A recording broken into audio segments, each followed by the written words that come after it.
Bonjour à tous, bienvenue au Losers Club Jeu. Aujourd'hui, on voulait faire un retour sur le festival L'Alchimie à Toulouse, auquel on a participé. C'était du 6 au 8 mai, donc au début du mois là, et on y est allé pour la deuxième fois. Et puis, comme la dernière fois, c'était super cool. On a fait les 3 jours. Il y a même un jour où on avait tous les deux le t-shirt, comme ça vous avez pu nous remarquer Croisé. peut-être, enfin Ouais. les quelques-uns qui nous, qui nous connaissent. Et on a joué à 25 jeux. Alors on va pas parler des 25 jeux, Ça fait mais beaucoup. on va essayer de parler un peu des meilleurs jeux, des jeux auxquels on a préféré, les jeux qu'on a découverts surtout, et aussi peut-être des déceptions. Peut-être. On va commencer tout de suite avec Eldorado. Une déception. Non. Eldorado. Alors explique-nous ce jeu très décevant que tu as acheté. Que j'ai acheté. Tellement il était décevant.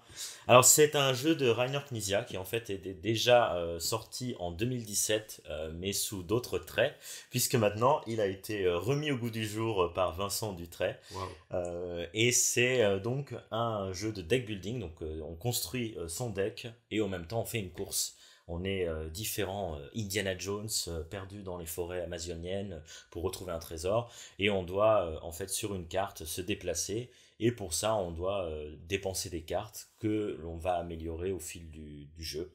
Et c'est un jeu de deck building très très simple et en même temps c'est un jeu de course, donc ça allie vraiment les deux et c'est une mécanique que j'aime bien. Je me rends compte de plus en plus que j'aime bien les jeux de course et j'aime aussi beaucoup le deck building. Je suis un gros fan de Ouais. deck building et là j'aime bien en fait. Il y a un côté de satisfaction à améliorer son deck et il y a vraiment tout ce qu'on aime dans le deck building, donc des cartes de plus en plus fortes, mais aussi un moyen d'épurer son deck. Et c'est vraiment voilà, c'est familial. Faut pas s'attendre à du gros jeu expert, hein, c'est pas un jeu expert, mais il y a quand même tout ce qui fait un grain de sel dans un Ouais, grain de... c'est quand même joueur, quoi. Ouais, Et ouais. puis c'est dynamique, ça se joue vite parce C'est que on fait rapide. que deck builder, donc il n'y a pas d'autres mécaniques, on va dire à la Clank où on se déplace, mais il y aura d'autres mécaniques à gérer. Mm. Là, on fait que avancer, avancer ou acheter des cartes. Une carte. Ouais, une carte en plus, c'est Donc c'est très... très simplifié, mais en fait ça fonctionne, c'est fou. Ouais, Et puis comme tu peux faire plein de plateaux différents, la rejouabilité il y a peut de être quoi rejouer, il y a intéressante. de quoi pas trop se lasser.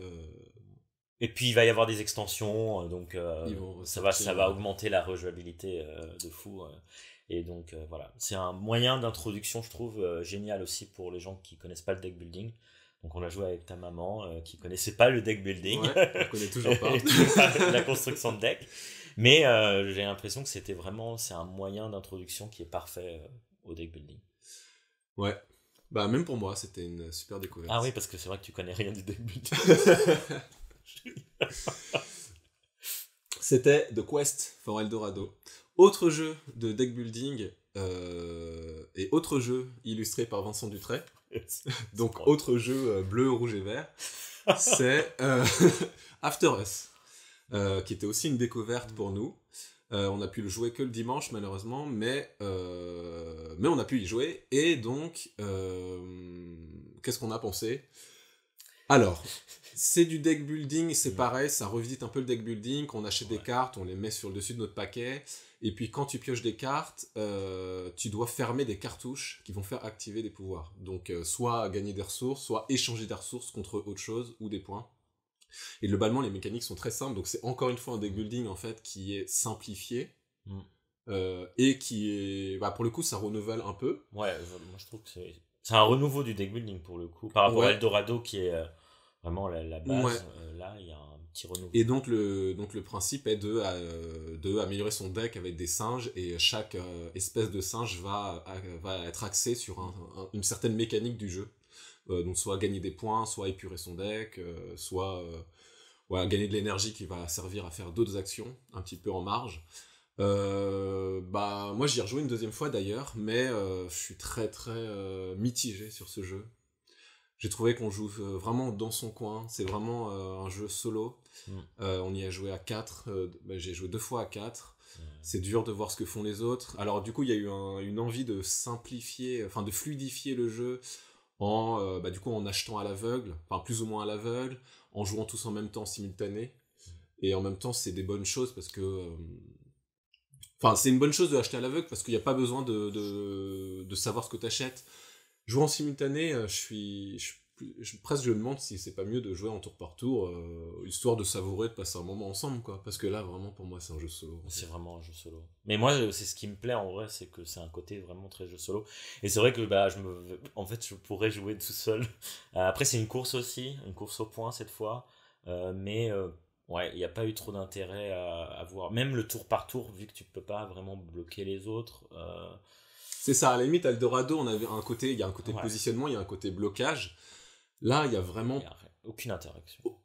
aucune interaction. Il y a vraiment aucune interaction, en fait. Voilà. Et puis, bah, du coup, il y a un côté, oui, effectivement, course, mais course contre toi-même, c'est-à-dire Ouais. que ça revient juste à améliorer sa manière de jouer. Si tu sais que tu finiras le jeu en 8 tours, bah, que ce soit tout seul ou avec 5 autres personnes, tu finiras le jeu en 8 tours, en fait. Si t'as cassé déjà le jeu, si Donc, t'as optimisé vraiment, ouais. voilà, à chaque fois. Donc, Oui, effectivement, oui. Ouais, peut-être pas trop d'intérêt. Une peur de la non pour la rejouabilité, c'est vrai que là pour le coup ça pêche un peu, ouais, vu qu'il n'y a pas d'interaction. Ouais. c'est ça. Après, c'est très joli. Ouais. Moi, je trouvais que c'est un des meilleurs jeux de Vincent Ouais, Dutray moi aussi. en termes de ce que ça dégage. Mais Ouais, j'aime beaucoup les illustrations. Mais bon, après j'aime beaucoup la mécanique de créer vraiment les petites boîtes là, cartouches, les ouais. petites cartouches. Ça c'est intéressant je trouve dans le deck building. Mais c'est vrai que bon, c'est un jeu solo quoi. Ça pourrait être un jeu solo, notre troisième jeu, mais je l'ai acheté, donc je vais être positif, plutôt positif, c'est Verdante. Donc là, on est allé chez Lucky Duck Games pour tester ce jeu. Moi, je suis très fan des jeux de positionnement, de Cascadia, et des jeux où il faut optimiser un peu son placement. Celui-là, il est plus léger, je trouve, en placement, dans le sens où tu peux scorer de plein de manières différentes. C'est un peu un salade de points. Puisque c'est en partie les auteurs de Salade de points. Mais ce que je voulais dire par là, c'est qu'en fait, il y a rarement des trop mauvais choix. Moi, j'aime bien, moi j'ai envie d'optimiser, donc le principe c'est de mettre des pièces de sa maison et de mettre des plantes dans sa maison. Ça fait une sorte de damier, c'est toujours une carte sur deux, et du coup, faut qu'elle match sur un certain symbole. On te dit que c'est un peu ça le but du jeu, mais en fait, il y a d'autres manières de scorer. Mais moi, c'est ça que j'ai envie de jouer du coup. Je veux que le soleil il soit à côté du soleil. Bon. Dans tous les cas, c'est un jeu plutôt agréable. C'est assez fluide. Il y a une rivière un peu dynamique où quelqu'un prend une carte, ça renouvelle, machin. Quoique dynamique, nous on a joué à 3 et on avait des problèmes de renouvellement quand même de rivière. Parce que du coup, on met des jetons à chaque fois que si on prend. Il y a deux cartes, on a le choix entre soit une pièce, soit une plante. Si je prends une pièce, du coup, la plante, il va y avoir un petit bonus pour la personne qui va le prendre après. Mais ça bloque aussi le renouvellement, en fait. Ce petit bonus bloque. Si on veut renouveler, on peut pas. Parce qu'il y a des pièces dessus. Et ça, c'est vrai que du coup, ça nous a bien bloqué. Mais je pense aussi que c'était parce que c'était une première partie. Peut-être on n'était pas aussi bons joueurs, je pense. Peut-être on devait prendre cette pièce parce qu'il y avait plein de bonus. Ouais, c'est ça. C'est vrai qu'il y a un flux un peu étonnant. Ouais. Et en termes de game design, comme ça peut se jouer jusqu'à 5, je crois. De 2 à 5. Enfin, même de 1 à 5. Attends, je vais vérifier. J'ai peur que ce soit que 4. Non, c'est 5. Il n'y a aucun système de on prend la moitié des cartes, on joue avec toutes les cartes, un peu comme Cascadia. Et c'est un peu une question, moi, de geste, c'est vraiment, ils ont préféré simplifier et pas dire on trie les jetons, on trie les cartes. Mais du coup, je me demande, en fait, j'ai l'impression que moins on est, plus c'est un peu dur d'aller trop. C'est un peu bizarre, moi, je trouve, le flux. Mais qu'en même temps, c'est un jeu qui se veut un peu détente, chill. Et comme j'ai dit, en fait, il n'y a pas trop de mauvais choix dans le jeu. En fait, ça va. Non, mais moi j'ai fait 2 parties en solo entre temps. Bon, c'est les mêmes sensations en fait. Donc c'est presque un jeu solo aussi, mais. Mais plus satisfaisant pour toi. Mais c'est satisfaisant. Parce que t'as vraiment un contrôle où t'achètes vraiment des cartes, t'es pas à l'aveugle. Donc ouais, c'est ça. Et puis au moins c'est un peu chill, donc tu peux voir un peu. Ouais. C'est pas une cour, donc tu peux voir un peu ce que font les autres. C'est sympa. Bon, c'est sympa. Non, c'est sympa. Même moi qui suis parti avec un a priori vraiment assez négatif. En fait, j'ai bien aimé la deuxième partie que j'ai faite. J'étais vraiment plus à fond et j'y rejouerai avec plaisir. Ouais.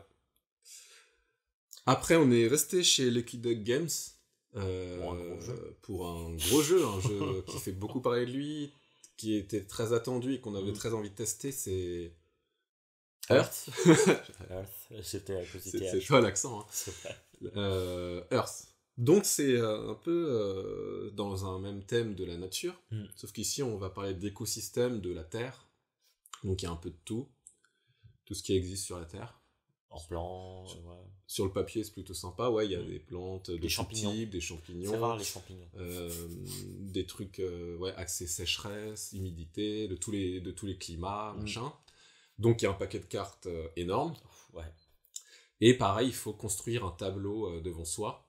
Donc un peu comme Verdant aussi d'ailleurs. Ouais. Il faut construire un tableau de cartes qui soit à peu près optimal.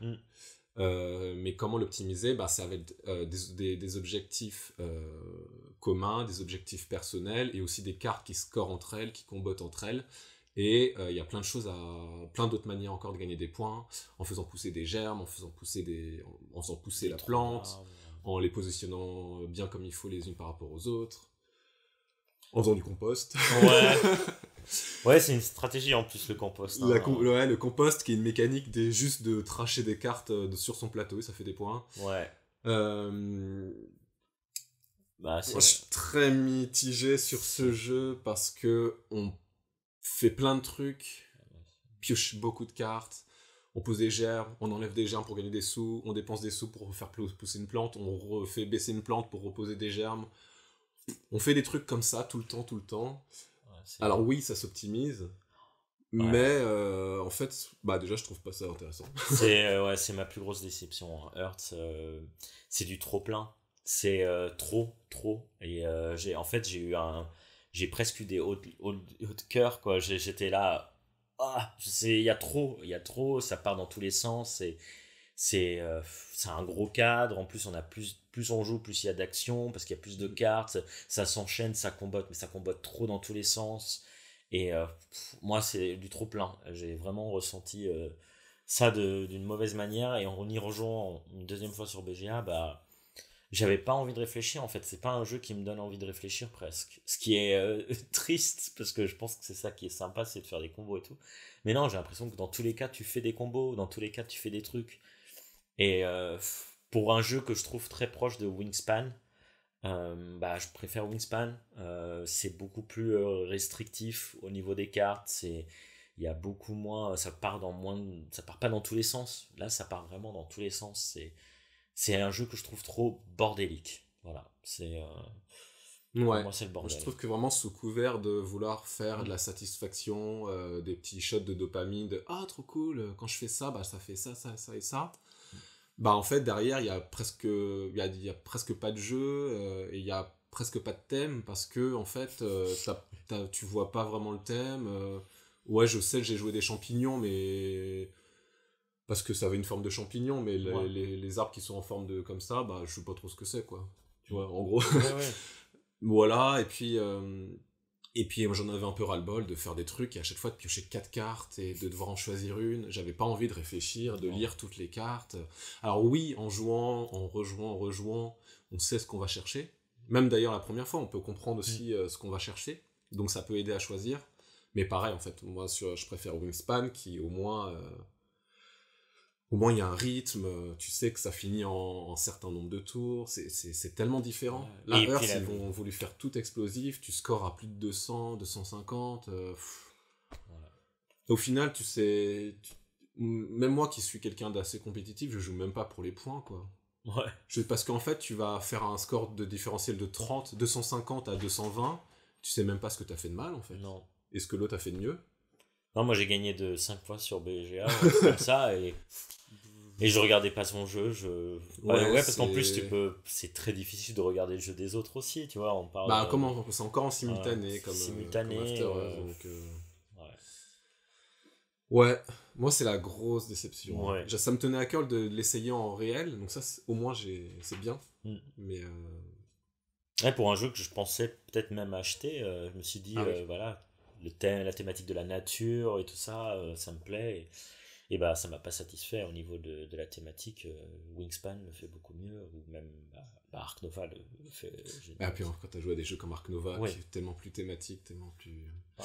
Bref. Au suivant. Donc, ouais, c'est dommage pour nous. Il y a un autre jeu qui est... Alors celui-là, il sort en septembre, je crois. Ouais. Il était en avant-première, c'est Expedition. Donc ça, c'est chez Super Meeple. Ouais.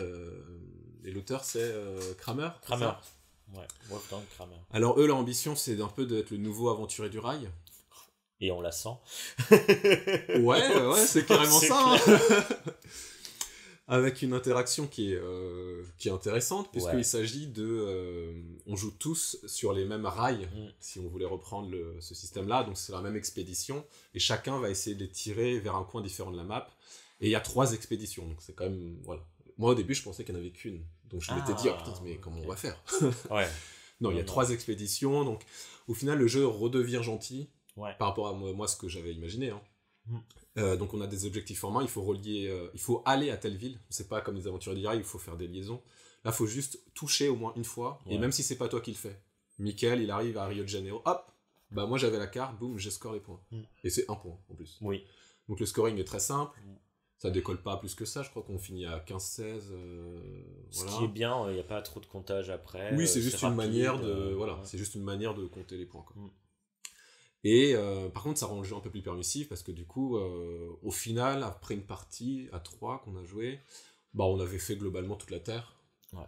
Donc après, ça se joue à des petits détails, des gens qui jouent un peu mieux que d'autres, un peu plus, comment on dirait, opportuniste. Voilà. Ouais. C'est vraiment un jeu d'opportunisme. C'est vraiment, oui, il y a beaucoup d'opportunités. Très familial, ça s'installe en 2 secondes.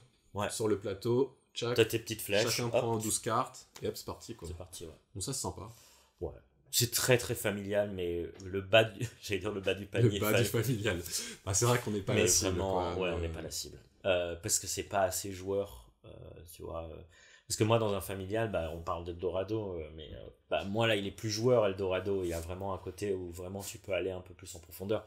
Là, j'ai l'impression que bah, c'est sympa, on passe un bon moment, voilà, mais pas plus. Presque un peu déçu. C'est presque une mini déception. Je m'attendais à plus d'interaction, peut-être, plus de côté, tu pars dans cette direction, pourquoi bah, un peu moins, parce que tu peux faire une loupe, donc tu peux retourner souvent sous ses pattes. Ouais, il y a vraiment eu un choix de design, d'en faire un truc bah, vraiment familial. Il n'y a même pas de variante expert. Alors les règles, mais je pense que les règles... Non, peut-être... je pense que le jeu est fini en VO en fait. Ouais, j'espère. Ouais. Donc il n'y a pas de variante expert, donc il y a vraiment un choix de faire un truc familial. Bah c'est bien comme ça, mais on va pas y rejouer plus que ça. Pas pour nous, je pense. Non.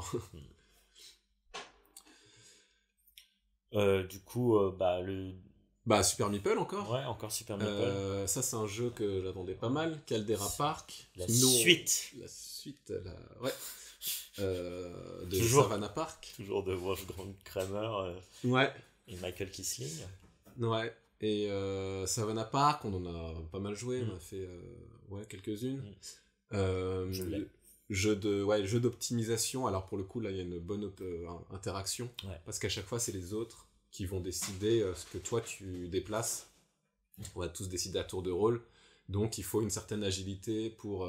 faire le bon choix quand c'est ton tour, et puis quand l'autre choisit, bah, soit il a choisi un truc qui t'emmerde et tant pis pour toi, ou soit ça se passe bien, et puis le but c'est de rassembler les animaux de la même espèce, sachant qu'il y en a 6, voilà, et après tu scores selon un multiplicateur.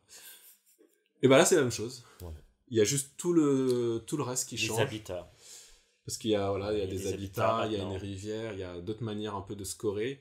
Et il y a une autre manière de déplacer les thunes. Parce que là, elles viennent de la réserve sur ton plateau, alors qu'avant, c'était déjà toutes sur le plateau. Ce qui était un autre problématique. C'était plus puzzle. Il y avait un côté plus puzzle dans l'ancien.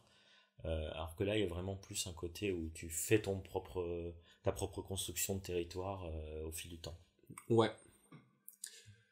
Bah, c'est 2 jeux qui coexistent. Ouais. Je pense que tu achètes pas forcément les 2. Non. Tu choisis celui que tu préfères. J'ai choisi le mauvais, je pense. Tu préfères Caldera Park ? Je pense que je préfère Caldera Park. Un poil plus permissif et du coup peut-être plus sympathique, je pense. Ouais. pour moi. Ouais. Euh, Il est plus permissif, mais en même temps, moi je trouve qu'il est pas du tout dénué de stratégie. ouais. Parce qu'il y a une autre manière de réfléchir qui est super intéressante. Ouais.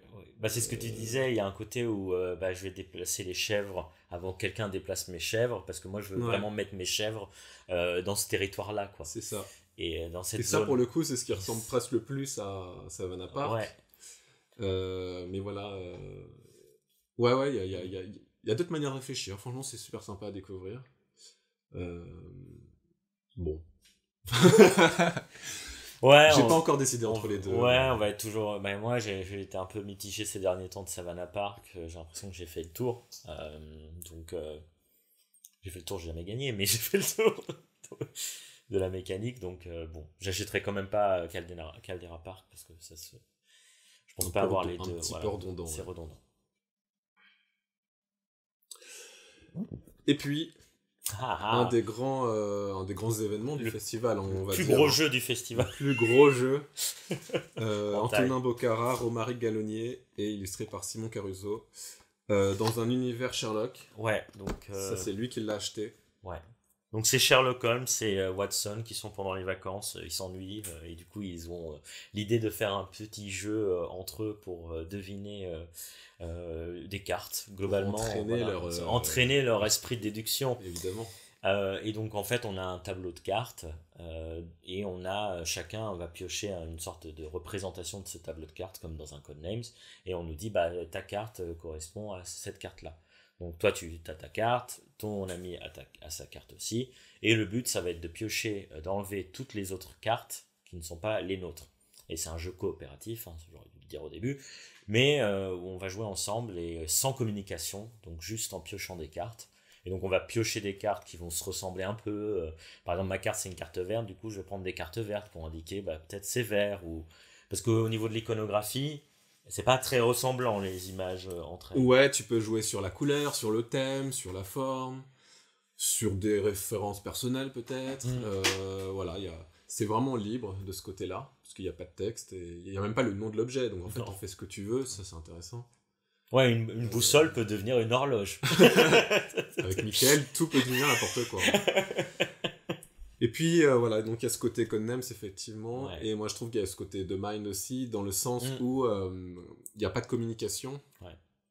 Et bah en fait, parfois il y a un tempo à la The Mind où tu te dis ah oui d'accord, je vois, peut-être c'est pour ça qu'il était un peu lent, machin. Il y a des trucs un peu comme ça. Après chacun joue comme il veut au bout d'un moment, donc c'est ça aussi qui fait la force de ce genre de jeu. Ça se joue en 10-15 minutes ou en 30 secondes si tu perds. Si tu prends direct. Mais en plus, ce que j'aime bien, bah, il y a trois variantes. Donc, il y a trois façons de jouer. J'ai l'impression que chacun essaye. Et après, bah, il se dit ah, bah, moi, je préfère celle-là. Bah, du coup, on jouera plus à celle-là. Et donc, ça, j'aime bien ce côté-là. Et en fait, ce que j'adore, c'est que c'est un tout petit jeu. Vraiment, c'est une petite boîte que tu peux emporter partout. Et tu as une petite satisfaction à y jouer. C'est moins long qu'un Codenames. Hein. Bon, c'est pas même dans la même gamme, mais vraiment, en fait, ce que je loue, c'est vraiment, j'aime bien le côté petit jeu de Tu les cartes. loues On en a fait une dans le train retour. Ouais, voilà, c'est On ça. en C'est fait 2, 3, 4. 4. Ouais, je pense qu'on en a fait pas mal. Ouais, ça. Ouais, ouais c'est un. Bon, rien à dire, c'est un bon jeu. Ouais, Un bon un jeu. bon petit jeu. Ouais. Et du coup, on continue dans les bons Bah, dans petits les jeux. bons petits jeux, bah après on a On en joué, a fait donc beaucoup, du coup, ouais. voilà, ça c'était l'essentiel de ce dont on voulait parler. Ouais. Dans les autres jeux auxquels on a joué, il y avait Kites, j'avais très envie d'essayer, mais j'avais peur que ce soit vraiment un jeu de barrageux, Ouais. donc j'avais pas osé l'acheter encore. Et au final, bah, c'est un peu ça. Oui, c'est un peu un jeu de barrage. Ouais, C'est un peu totalement. ça, donc le but du jeu, bah, on joue des cartes pour retourner des sabliers. S'il y a un sablier qui finit, on a perdu. Ouais. Alors déjà, je m'attendais à plus stressant. Ouais, j'étais étonné. Donc, Ouais. en tout cas, quand on joue en mode facile, bon, bah, ça se joue bien. Ça se complexifie un peu, mais bon. Ouais, je m'attendais à plus d'adrénaline. Bon, au final, c'est un bon petit jeu de coop, machin, en temps réel. C'est rigolo. C'est rigolo. Ouais. Mais Ça se joue en famille avec tout le monde. Voilà.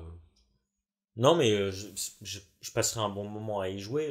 On rigole pas mal et tout, mais voilà, Je m'attendais à plus stressant en fait. Je m'attendais vraiment à avoir des sensations de presque comme Stay Cool ou je sais plus donner de la tête. Et bah non, il n'y a pas ça. Je trouve qu'en fait, on arrive à se maîtriser très vite, très facilement. Et... Ah bah voilà. Mais c'est sympa. Mais c'est un bon petit jeu de festival, c'est un bon jeu de barrageux. J'en ai refait une en rentrant d'ailleurs. Voilà. Dans les autres petits jeux, il y avait The Number. Moi aussi, je l'ai essayé. Jeu auteur japonais. But du jeu, alors moi j'aime les chiffres. Et c'est vrai que ça plaira pas forcément à tout le monde, mais du coup chacun met un chiffre sur un nombre à 3 chiffres.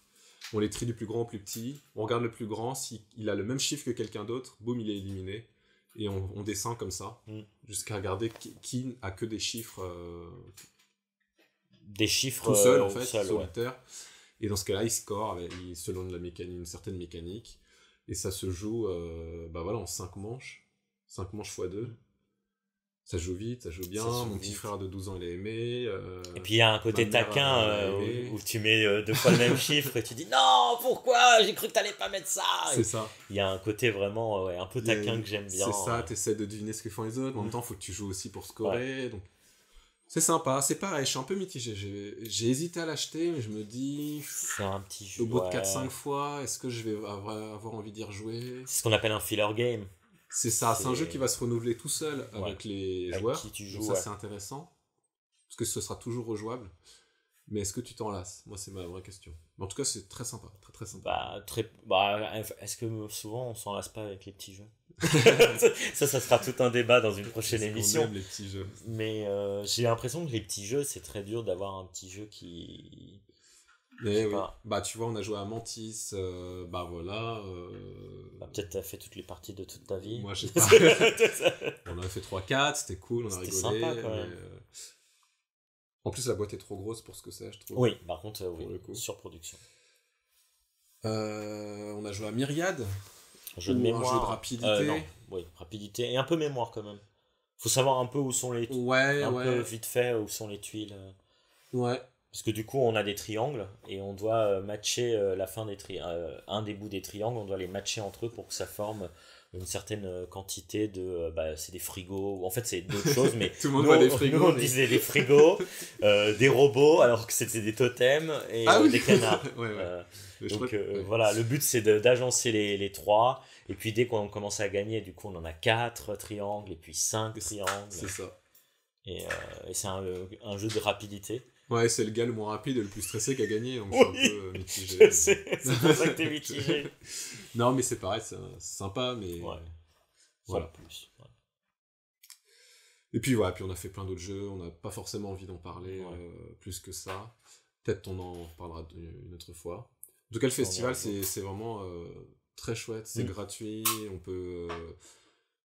on peut jouer à plein de jeux, découvrir plein de jeux. On a joué avec plein d'inconnus, des gens sympas, des gens avec qui on a sympathisé, même si on n'a pas joué avec eux. Donc c'est vraiment super bonne ambiance. Là, c'est très agréable. Hein, Voilà. Ouais. Voilà, c'était tout. Et puis on se retrouve... Un prochain festival déjà. On se retrouve à Paris et Ludique. Et puis on se retrouve en vidéo. Sur YouTube. Sur YouTube. Et les internets. Ciao. Ciao, ciao. Je sais pas, je montre un doigt différent. Ouais, très bizarre.